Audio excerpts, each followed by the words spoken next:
teoretiknya kami dapatkan dari keterangan Pak Reza tadi bahwa memang ini anak rentan, apalagi kalau misalnya dia didesak atau ditanya berulang-ulang, sehingga keterangan itu bisa berubah berdasarkan apa yang misalnya diinginkan oleh orang tersebut, misalnya yang menanyakan. Nah ini sebenarnya alhamdulillah bahwa dari dua keterangan ahli tadi ini semakin menambah keyakinan kami bahwa Ibu Supriyani sesungguhnya tidak melakukan kekerasan apapun terhadap korban.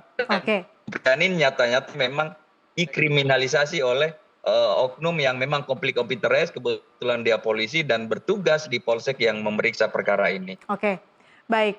Bang Jamil, dengan apa yang Anda dengar tadi keterangan dari kuasa hukum maupun juga pandangan dari Mas Reza Indragiri, adakah mungkin terobosan-terobosan yang akan dilakukan oleh DPR, Bang Jamil, terkait dengan kasus Supriyani ini? Ya, bisa saja nanti kita meminta kepada institusi terkait ya, agar bisa menghentikan proses ini. Sebab begini ya, di satu sisi ya ada arogansi di dalamnya, di satu sisi ada ketidakprofesional dalam melakukan atau menyelidiki perkara ini. Di sisi lain juga sebenarnya ya, kalau memang ada orang tua tidak menerima perlakuan seorang guru terhadap anaknya, itu bisa diselesaikan di sekolah sebenarnya. Nggak mesti di kantor polisi, di pengadilan. Sekolah itu punya mekanisme ya bagaimana menyelesaikan masalah yang dihadapi oleh seorang murid ya dengan gurunya atau juga dengan kaitan dengan orang tuanya.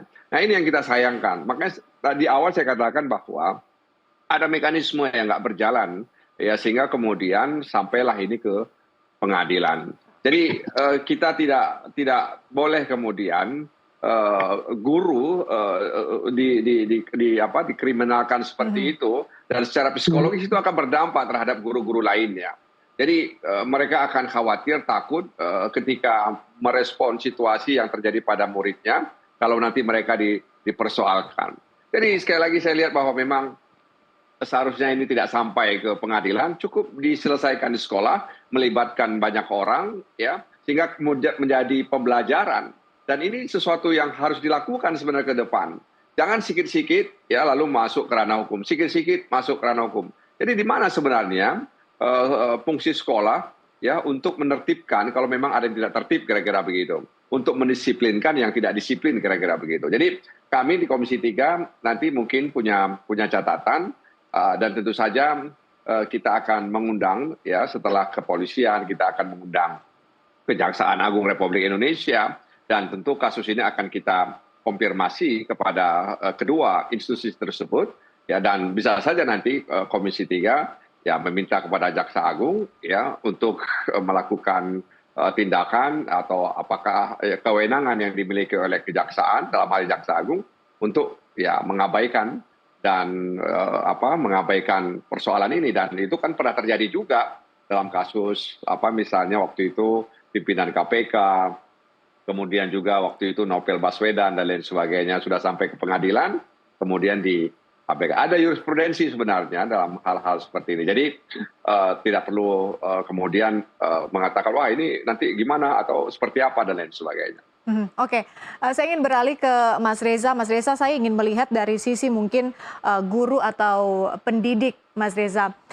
Apa mungkin ada faktor psikologiskah tertentu yang kemudian mengarahkan satu pendidik atau guru kemudian cenderung berbuat atau menganiaya muridnya? Apa sebetulnya faktor-faktor psikologis yang bisa menyebabkan hal itu terjadi? Kalau pertanyaan mengapa berarti menjurus pada hal ihwal terkait motif atau niat, maka sederhana. Sesungguhnya ketika seorang melakukan perbuatan pidana apapun itu, kemungkinan motifnya hanya dua. Apakah itu motif instrumental ataukah motif emosional. Ketika motif instrumental yang dominan, maka dipahami bahwa seseorang melakukan tindak pidana untuk mencapai sebuah manfaat tertentu. Jadi aksi pidana merupakan sebuah instrumen, merupakan cara guna mencapai tujuan tersebut. Uang, popularitas, ataupun bahkan manfaat-manfaat lainnya. Sebaliknya, ketika seseorang, dalam hal ini misalnya seorang pendidik, melakukan tindakan kekerasan dilatar belakangi oleh motif emosional, maka perbuatan pidana tersebut tak lebih tak kurang hanya sebagai sebuah luapan emosi yang bersangkutan. Tidak ditujukan untuk mencapai manfaat tertentu, tetapi lebih pada melegakan isi hati sang pelaku. Kemungkinan itu. Ketika ada kasus-kasus seperti ini yang melibatkan pendidik, guru, dan juga anak dalam kasus kekerasan seperti ini, efek dominonya akan seperti apa, Mas Reza? Kita ini bisa mengalami vicarious trauma, bahwa tanpa mengalami langsung peristiwa yang menakutkan, tetapi sebatas mengamati dari kejauhan tentang peristiwa yang menakutkan, dari media misalnya, dari kabar dari mulut ke mulut misalnya, kita bisa mengalami vicarious trauma. Kita bisa mengalami tekanan batin yang kurang lebih sama dahsyatnya dengan orang yang mengalami secara langsung peristiwa yang mengerikan tersebut. Nah, kita bisa bayangkan, kalau kemudian situasi ini, apapun akhirnya nanti, dipersepsikan sudah ditangani tidak dengan proper, tidak dengan baik, lalu memunculkan sensasi-sensasi negatif pada terutama diri terdakwa, maka tidak tertutup kemungkinan bahwa perasaan serupa juga akan menjalar-jalar ke sesama orang yang berprofesi sebagai pendidik. Itu yang diistilahkan sebagai vicarious trauma. Karena itu, tadi saya katakan bahwa sekiranya peraturan perundang-undangan yang ada alih-alih memecahkan persoalan, tapi justru melipat gandakan permasalahan, membuat kegelisahan, kecemasan, ketakutan itu menjalar ke sana kemari, maka bagi saya tersedia landasan filosofis bagi hakim untuk tanda petik mengabaikan hukum yang ada, lalu mencari terobosan yang lebih jitu guna merealisasikan kemanfaatan dan keadilan secara lebih luhur. Nah, terobosan-terobosan semacam ini yang terbuka lewat filosofi yang tadi saya sebut sebagai judicial activism. Tentu saya berharap, kendati majelis hakim tampaknya masih belia, tetapi saya berasumsi mereka memiliki hati nurani yang mulia, maka mudah-mudahan ada keberanian dan ada wawasan yang memadai bagi majelis hakim untuk memanfaatkan filosofi judicial activism tersebut. Oke, baik.